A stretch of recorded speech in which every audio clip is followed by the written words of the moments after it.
I'm just going to add this into the beginning because I completely forgot to mention this throughout the multiple minutes of this video, me eventually just going on to a rant that led into something totally else.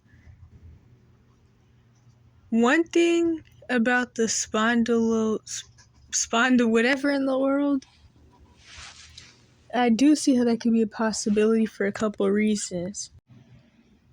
So, back in, I don't know, what was that, October? When I really started doing more research to really try to get to the bottom of why in the world I obviously couldn't digest food and was in constant pain and really couldn't even do anything due to all the health stuff I had going on. I had I found out about SIBO first. And then once I lied about my age to go to that homeless doctor, and then he mentioned H. pylori, which of course, H. pylori would have never been mentioned if I wasn't homeless. I honestly think that's why nothing like that, even though it also fits the symptoms of what I have going on, that's probably why nothing like that was ever mentioned when I was living with relatives. Well, I mean that and the fact that most doctors still don't even want to admit that those are real things. But yeah, so when I found out about H. pylori, I did research on that, and that's what led me to parasites and just bacterial overgrowth in general. And so that's when I started trying to do natural cleanses on that. And I remember hearing about how if you don't do the cleanse right the first time, that could lead to bacteria or parasites or whatever burrowing deeper into your intestinal lining, your intestines, or I guess even moving other places. And so I do know that also maybe that could have something to do with the spine issue developing around that same time where I was doing Scram, which is black walnut hull, cloves, and some other things in capsules. Just different herbs that are good for killing off parasites and also can supposedly help reset the gut microbiome. Obviously didn't do that part. I did have a lot of die-off symptoms though. Honestly, I've had die-off symptoms throughout all the things I've tried. I even think I'm having die-off right now.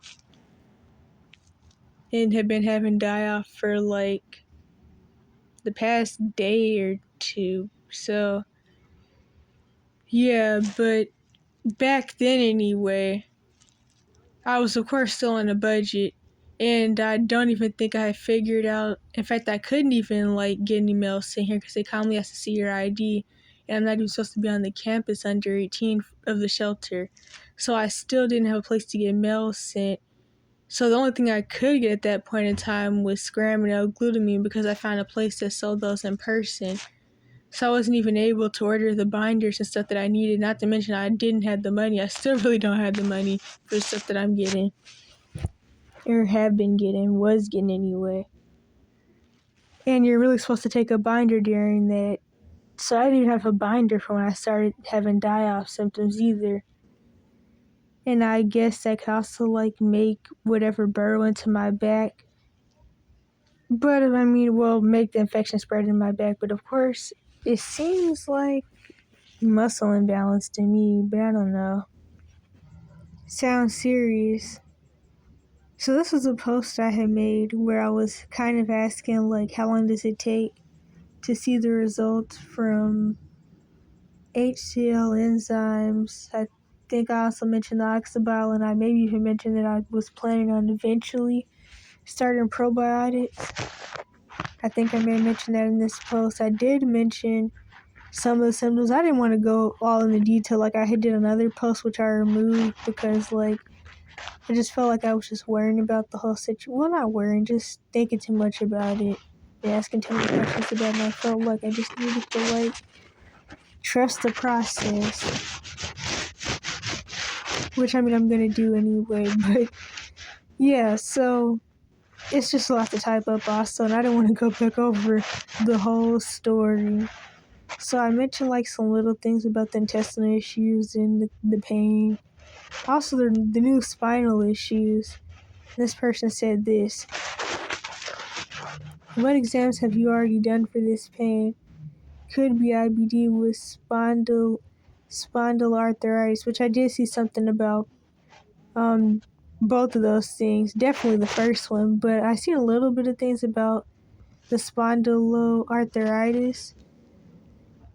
It's serious autoimmune disease which requires prompt treatment to calm down the spine inflammation. Else it will irreversibly lock itself under the inflammation, which is totally debilitating. Please consult ASAP to eliminate serious diagnosis. Fecal calprotectin eventually enter MRI for IBD.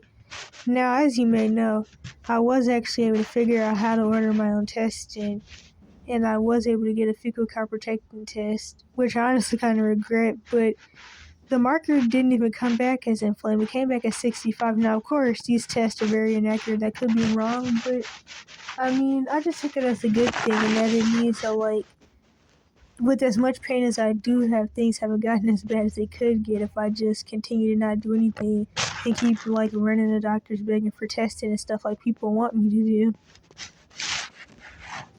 Especially Crohn's disease.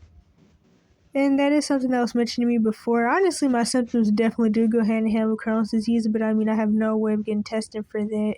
And the calprotectin test came back at 65. So, I mean, I would assume I don't have it. And I mean, like I have figured out, really, as long as I do, like, the natural treatment methods and I do it the right way, regardless of what I have, I would be able to heal it if I just do what I'm supposed to do correctly. MRI of your sacroiliac and spine. Do not try to fix an eventual autoimmune spine and gut issue with supplements. You need first to put it into remission as soon as possible if it is the case. Now, of course, I can't, like, be mad at this person because this isn't like the post that I used to have up where, like, most of it was going into details on how I wasn't able to get any testing or anything out of anybody. And it took till 16 for a doctor to finally even ask why I was 80 pounds. And then that's when they just said I was being starved at home. Also around the time of the start, which never stopped, but the start of the molested pregnant STD accusations. Which of course they didn't care enough to do anything about my supposed molestation either. Although, I don't even want to go back into detail on that situation. Then I already had the videos about the whole ER situation where I was also quote-unquote pregnant with an STD, and the only spine infection that they wanted to test for was going to be STD related. Which, I mean, they told me that, and yeah, I was trying to figure out, like, how to get my x-ray results, because surprisingly, the ER actually did an x-ray, but I wasn't able to figure out how to get those, and, like, the people that I'm supposed to call to set up the account to be able to see, like, my results never answered the phone, and there was a lot of stuff with that, but I stopped caring, so there was that. Keep insisting to get exams as much as you can, because this was after I had mentioned, at least I think this is the person where I mentioned the whole thing where, like, basically I've already tried it and I'm done with that and I just want to work on treating myself. And I don't want to be one of those people that runs to doctors, like, as if they could, like, really magically heal somebody anyway. Keep running into them for testing, begging for testing anyway, just to get constant pregnant STD accusations. And, what was the other thing I said? Oh yeah, and then by the time they finally do some testing or something, it's because I really am sick. Well, no, because I've been really sick. I don't know, it's too late anyway, I'll say that. Cellulite is usually an upper endoscopy with simultaneous screening for Helicobacter infection. It's funny that they say that though, because I never got an endoscopy. And I had already told this person that I was already tested for cellulite and Lyme disease, like, more than 2 times. For whatever reason, but I don't have either. And I was tested for H. pylori and supposedly don't have, then I supposedly don't have SIBO either. I mean, I guess maybe it'll make sense that I don't have H. pylori. I did used to have like some serious ulcer symptoms, but since like taking the HCL and actually taking it correctly, I don't even have those ulcer like symptoms that I would have for eating certain things would cause more burn than others, like mustard, bananas, apples, lemons. Acidic food used to cause more burning, but I don't even have that anymore since the HCL. Without tests, you actually have no way to know what you were fighting against. This let you in the dark trying things randomly. Well, I'm not really trying things randomly. I don't even have the money for something like that, to be honest. That's why it took me this long to finally decide to try probiotics. And it took me, well, no, I think it took me the amount of time it did to finally try HCL because I just like hadn't even done the research to even know about HCL or enzymes. Or either I did, I don't really remember, but I think it took a while for me to like really see more info about that. But yeah, that's surprising to me though that they could like see cellulite from an upper endoscopy. But like I said in that video about how I thought I had a medical advocate, and then she came to one appointment, and I realized the reason she was trying to rush out of there was because she was about to be off work. Well, that's what it seems like. It seems like her schedule's kind of short, and I already have a couple of videos talking about that quote-unquote medical advocate lady, but I'm not gonna lie. I really wish that like her coworker in the housing navigation wasn't acting funny towards me because like she was originally told, which I guess I should have like unsigned up. I was already working on the housing thing myself, and I mean at the end of the day, there's nothing that those people could do for me anyway, could or would. So I don't know why she's mad because I'm like making my own housing plans because I don't want to go move into their pretty much adult group home for women. That'll probably be another helly situation of living with people. Because basically I was actually signed up under her when I was trying to get signed up for the quote-unquote medical advocate under the same company, which I guess isn't a medical advocate, but case managers never do their jobs. And it honestly kind of sucks because like I said in some of the earlier videos in this playlist, or at least I think there's some of the earlier videos, when this lady, the quote-unquote medical advocate, showed up to this first appointment, the doctor actually made it seem like he was actually going to order the test and at least the endoscopy because, I mean, I'm still not old enough for a colonoscopy and it would be really hard to even push for that. Or at least maybe, I mean, if she was doing more to like, I don't know, scare the doctor into doing it, they probably would. But he was at least acting like he was going to help me get an endoscopy. But once you didn't show up to that second appointment, it was done for, and that's when he pretty much showed his screw this, I don't care side. And then that's when I found out that even the x-rays he claimed he was going to do, he never actually ordered, or at least like once you didn't show up to the second appointment, he unordered it. I don't know, it's really weird, but basically when she was there, he was pretending that he was really like gonna get the testing that I needed, which of course, like I found out in some posts I used to have up, you really can't even tell like arthritis or any of that from an x-ray anyway. So there's that. That's why honestly I was hoping that maybe through the ER like I could get some type of MRI or something, but I don't, or at least a referral there, but I don't know what I thought I was gonna get through the ER. And I mean, it's so much stuff with it. Because the thing is, really what this is like, because I don't even have mental labels in the system anymore. It's not even that. So I can't even like think that maybe it has something to do with my previous situation. At this point, it really just is like some racial stuff, some sexism, and even some classism. Because I mean, for one, like I already mentioned in some other video, probably earlier in the playlist, I'm already seen as a kid running around by myself. So that automatically means that I have trauma in their eyes. And what was the other thing? Oh yeah, then I'm homeless. So to them, because of that and me being traumatized and not living with family or having any family, I'm automatically depressed. Or at least that's what they'll try to claim that they think anyway, as an excuse to not do tests. And what was the other thing?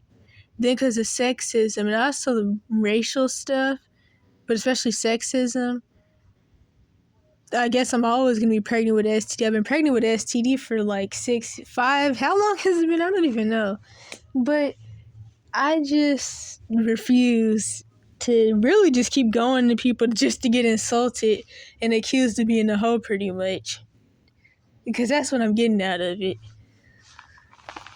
I remember when my older enabler sister would have similar stories about like the doctors just accusing her of sleeping around and I don't know what to say about it.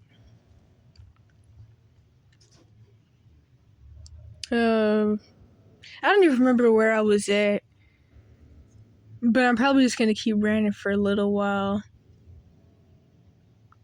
But yeah, like after that whole thing that I have a video about, I think, where like, oh, how do I not retell this whole story? So summary, the medical advocate lady was in an appointment that I had with this case manager I have under the same company but another branch for homeless kids. So I think that was the initial meeting that I had where I met the quote-unquote medical advocate lady.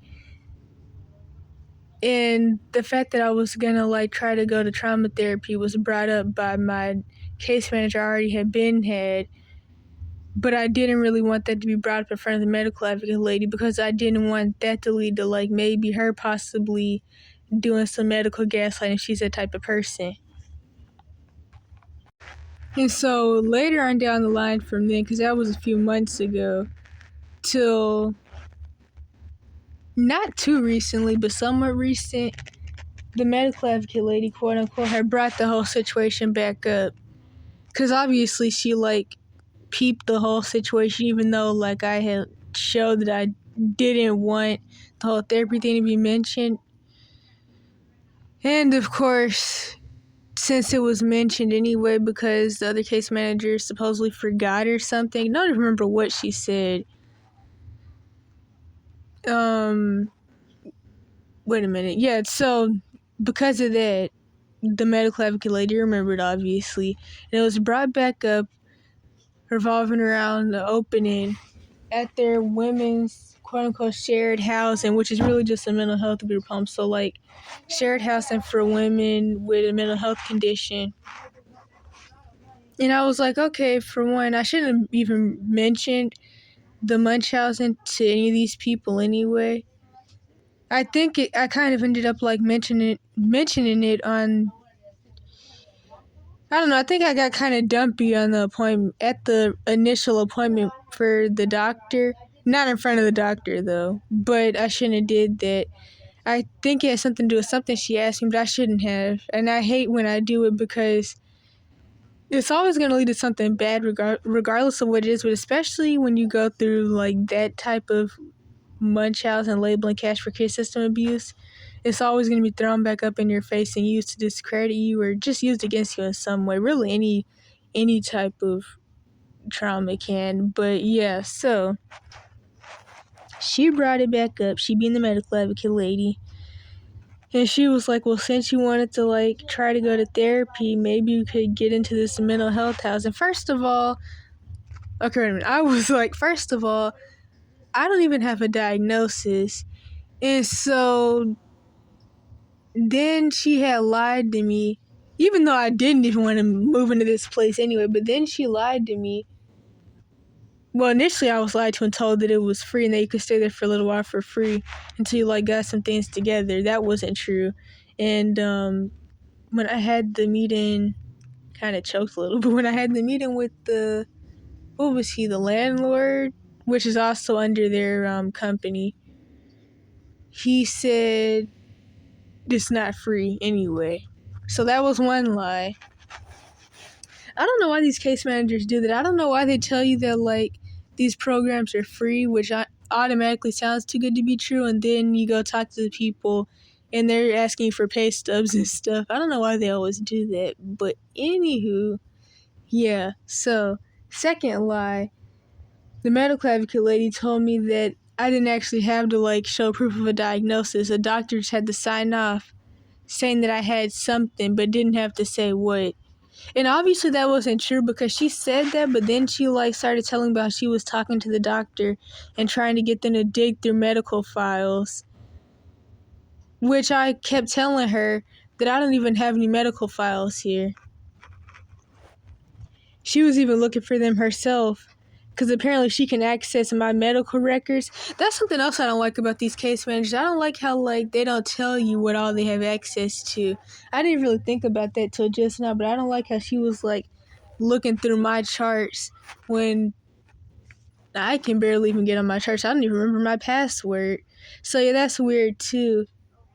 Kind of reminds me of this separate situation where, like, this doctor's office, they do a lot of funny stuff because they know that a lot of homeless people go there, but they cancel appointments.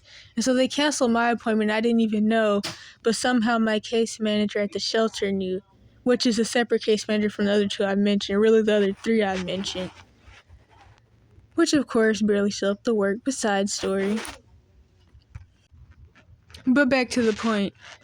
Now, mind you, like I said, maybe on here and all throughout the evidence channels, at least eventually it started being said on the evidence channels, because somebody had once told me that due to the fact that I supposedly got 20 plus labels at 12, some of those things are probably never really put on paper or put in the system, or just he say, she say, word to mouth. So I honestly don't even really know what labels were actually ever put in the system or put on paper and which ones weren't. Like, I remember at one point I snuck and went through some medical files or some typed up packets that my mom had from when I was 12 when she started the Munchausen, and I found out that at one point I was diagnosed with some form of PTSD or post-traumatic stress, but of course she kept it a secret and never brought it up. So I don't really know what all is in there. But I know that, like, especially in Georgia, the doctors were admitting that they didn't believe any of the stuff that my mom said, and they had even put witness reports in my medical charts. So, like, different things that people have said who, of course not from the mandated reports, they never cared about Jack, but they let me know that the witness reports that somebody who was trying to advocate for me had made, they were going to put that in my charts. And if the doctor already is trying to act like he doesn't want to do testing for, like, because he feels like I'm just like a depressed homeless abandoned kid, why in the world would you try to go behind my back to get him to dig through medical files just to get me put in some mental health group home so you can get a paycheck? When they already feel some type of way about me, they being the doctors. So, like, just in case anything does, like, really happen where they may actually do testing, he's gonna remember that he went through the systems and requested a whole bunch of records and saw a whole bunch of bull crap. And this kind of goes into something that I sometimes do when I feel a little desperate, but then I always regret. So basically, there's this therapist / counselor I used to have, like, around the time of me escaping my situation, I think, or a little before that. It was definitely before and during, somewhat during the time of that last, no, this was like the case before last, the 2/17/22 CPS case where CPS snitched about the 1,050 plus abuse evidence videos and got most of them deleted. And that even led to my relatives compromising my main email since 2016 when I was 10. And so during that whole situation, my mom was pretty much threatening everybody and talking about taking me out of school and threatening the counselor and everybody who worked there and told them that they had to stop talking to me because she felt like they called CPS. So that counselor, who also, like, knew about the fact that my mom was lying, I mean, everybody knew. Everybody always knew. People get paid to, like, be flying monkeys. I mean, the Cash for Kids system literally runs off this. But anyway, that counselor, I talked to her again, like, what was it, yesterday or 2 days? No, this was like 2-3 days ago. Because I was, again, begging for some evaluation or just some diagnosis put on paper. And I was talking about how, like, that could possibly help me get housing. Not for that bullcrap group home thing, but, like, something by myself that's also long-term and ideal. Because, I mean, for one, being somewhere just for, like, a few months, it wouldn't be anytime soon, definitely not, but somewhere just for a few months, even if it's not in the state that I'm living in currently, to continue to work on, like, getting my chronic health issues together could be really helpful. And I definitely know that, like, being, like, in some place could make it a little bit easier, if I didn't already say that. And as far as the whole SSI thing that this same counselor, when I talked to her the first or second time, told me to look into, I think I already have a whole video about that, or at least a video where I mentioned that. I don't even want to do that, to be honest. I don't even want to have to depend off of government assistance. So the most I'll do at this point is try to get, like, something put on paper, like some diagnosis just for, like, the housing. I really would like to actually get what I would actually have put on paper. Not that I like to claim anything, but DPD or CPTSD or something like that. Something that I actually have. But, of course, this counselor, even though they never wanted to, like, help in the situation, she's now talking about how an old diagnosis from years ago wouldn't count anyway, and I would have to get a new evaluation. But I mean, when I was going through the Cash for Kids system, things that were put on paper years and years ago were still able to be used for some bull crap. But now, none of that matters. That's the funny thing, though. When you're in the Cash for Kids system and you're like a cash cow, then those labels matter, and then people can get money for that. But then, like, once you escape the system, they don't want to give you jack for jack diddly. Jack for jack diddly. Like, how in the world? Like, my mom was able to use that check for her to get Section 8, and now, not that I'm trying to get the SSI, definitely not. I want to make my own money, but now I can't get jack. I can't even get the diagnosis put back on paper because none of them were valid. And it's just so bullcrappy. It's so bullcrappy, the whole situation. But yeah, she was talking about some there from years ago. You need a new evaluation, and none of it's valid, and we can't type anything up for you, and you're outside my jurisdiction. And it's like, what in the world? I mean, it's so annoying. Okay. Don't even remember what I last said because I had messed up. I had to start over. But the point is, with the last little rant I went on, is that since I'm, like, struggling getting any physical health testing, so obviously I don't even see myself really getting a diagnosis for anything I have gone on physically for numerous reasons. That's why I was trying to go back to the whole mental label thing, because that's somewhat easier to get.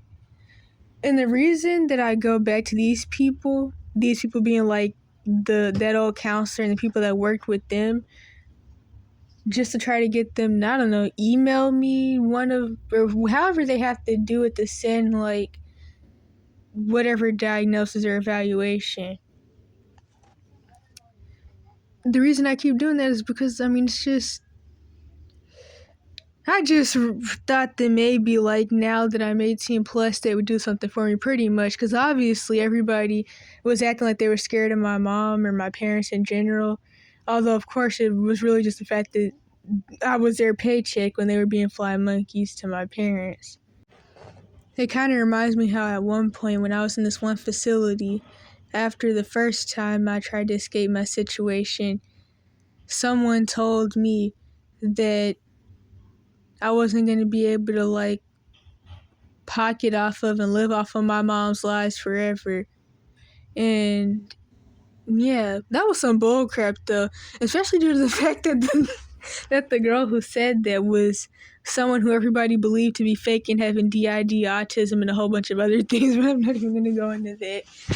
But it's like, these systems will use you and have you as a cash cow, and then when you try to get anything out of it in the end, just for a little while to compensate for how much the situation screwed you over and messed you up, physically and with mentally with trauma, then it's like you're the bad guy and people want to try to tell you can't do that. Like, I don't even know what else to say. I just really thought that, like, I would be able to get the counselors and therapists and psychiatrists or whatever that lady was. She was something like a psychiatrist to do something. Because like I already said, unless I had to edit that part out because I messed up there too. I knew that like nobody could or would do anything because I was under 18. But it seems like these people, these people definitely haven't changed. Honestly, I really regretted even reaching out to the old counselor the first time, and honestly rather for them to think that something bad happened just due to the fact that they never did what they were supposed to do, or at least what people claim quote-unquote mandated reports are supposed to do to help me, and obviously have no regard, even though she claimed that I was going to be one of those people she always worried about and worried if I made it out. Like, I remember at one point I got kind of desperate. I think this is the second time I talked to my old counselor. And I had mentioned the whole thing with me becoming pretty much chronically ill after the whole situation. And she was like, what was it? Oh, yeah, she was like, so what do you want? To go to the doctor for them to give you more drugs and pills that you don't need when that's what made you sick in the first place? And then she was talking about how I need to quote-unquote advocate for myself. I don't even like hearing that at all. Definitely not coming from somebody like her, which are one of the people who was supposed to advocate but didn't. So then other people were doing it, which she also still feels some type of way about, which is why when I did mention something that someone said to me about the whole x-ray thing, she was like, I don't want to hear about what somebody said. You need to advocate for yourself, and you don't have to be at the mercy of other people for the rest of your life. You're 18 now. Well, for one, you were basically one of the people I was at the mercy of, since you want to say that. Honestly, I think that part is in the video I have of this whole situation. It's not public, though, but I just kept it. I don't even know. It was just a bad idea even reaching out to this person, but I don't know. Sometimes I just feel like maybe they'll lighten up and just give me what I'm asking them to give me, instead of not wanting to give me jack that they probably are supposed to, at least in some way or form. But they don't want to give me anything or type of anything for me. Because for one, they worry about like someone wanting to reach out to them about the fact that like they never did what they were supposed to do, knowing I was in a Munchausen situation. Although of course she said my mom was lying, but I mean, for it to be considered Munchausen, I would have to be diagnosed with Munchausen. So now I have to be diagnosed with Munchausen, but back then, I don't know, it's just so annoying. These people never change. Once an enabler and flying monkey, always an enabler and flying monkey. But the thing is, I'm not even asking her for her to like type up something about the false labels and drugging and stuff, which the only reason I ever asked her to do that when I first reached back out was only because I thought that maybe that could help me with like getting tested, since of course all of those things will like cause a lot of damage and effects to your health. But I mean, mental health professionals won't even admit, like, not mental health professionals, medical professionals won't even admit, none of them will admit how psychotropics or even going through trauma in general really affect you, because for whatever reason they like that, like, people are just like faking stuff for attention because of trauma. But I'm not even asking her for that type of, I don't know, report anymore. Now I'm just asking for a diagnosis to be put on paper, but something that she knows is true, because I remember she was even saying that she felt like I had CPTSD, but of course when I was under 18 she would never put that on paper due to my situation, fears of my mom, and all that stuff. But it's like I can't even get that now. And And like she's asking me if I want a referral. I told her yeah, but she hasn't responded yet. And for one, it's the weekend now. But I mean, another reason that I reached back out to them though is because one, I don't know a psychiatrist. Not that, well, I don't even want to go to a psychiatrist anyway. I don't like know a psychologist to go to, but I just know how medical professionals are, all the stereotypical bias stuff that they have about them. And I don't want to put myself in the situation to, for one, be labeled off as the crazy homeless angry black woman or something. I don't want that. I don't want to put wait a minute. I don't want to put myself in the situation to go through medical abuse all over again, but at 18 plus, and because it's my fault because I kind of threw myself in the situation. That's another reason I would go back to them, but obviously I really just need to stop. I should have never did it the first time, or the second time, or the third time. But yeah, I don't want to have a whole nother run-in with a mental health professional, and not because it's my fault, because I went willingly to put myself at risk. My old therapist was telling me about how I should try to get another therapist, and this goes back to the whole thing I mentioned a while ago with the quote-unquote medical advocate lady. I did go to the first appointment, but the lady said that pretty much she didn't want me to talk about anything or unpack anything because quote-unquote unpacking my life could make things worse since I'm already homeless. I need to fix my situation first. And it's like, well, I mean, if you expect me to have just turned 18 and to just jump into a place in the most expensive city in the nation when I plan on moving, traveling once I get my health together, but moving somewhere else to even get a place. If you think I'm about to do that quick to be able to actually start therapy, then I'm probably not gonna do therapy. What else was I gonna say about that? Oh yeah, but also the therapist told me that she doesn't do diagnosis, which honestly therapists aren't supposed to do diagnosis. And the regular doctors aren't either, but of course, when I was in the before I was even in the Cash for Kids system, in the early part of my munch house, and one of my first labels came from a pediatrician. But I don't want to go back into that story. I don't know what else to say about that.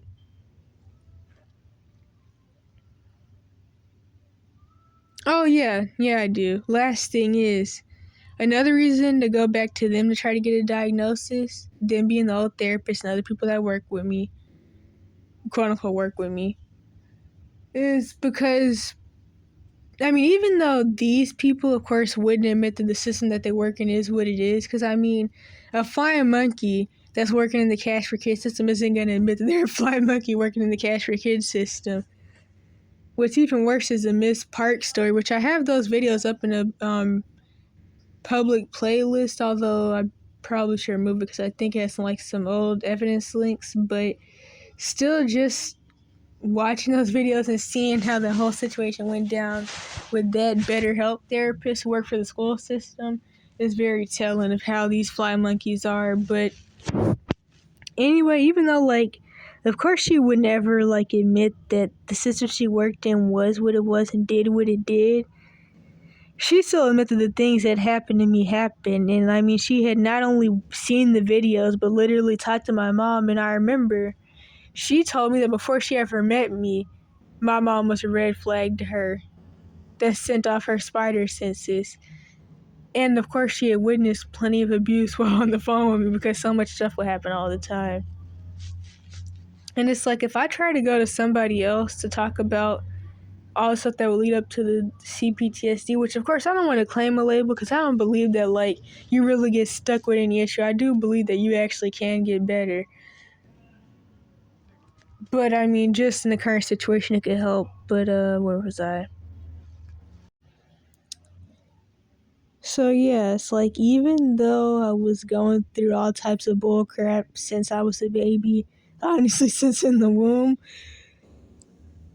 Most of the points in my life where the trauma really got bad and really, really affected me, which of course even led up to me becoming chronically ill. I mean, other than the long COVID part, was the Cash for Kids system abuse, which of course, I mean, if I even use the term Cash for Kids system, anybody who works in those systems are related is going to roll their eyes. Honestly, most Americans will roll their eyes. So if I just say, I don't know, medical abuse or something, I don't even know, psychiatry abuse, whatever I would call it, even that would make a mental health professional almost want to throw up all over me and automatically say that I'm the bad guy and that I was retarded or whatever because quote unquote I'm a doctor and a doctor would never do that and we would never do that and you just blah blah blah blah blah blah blah.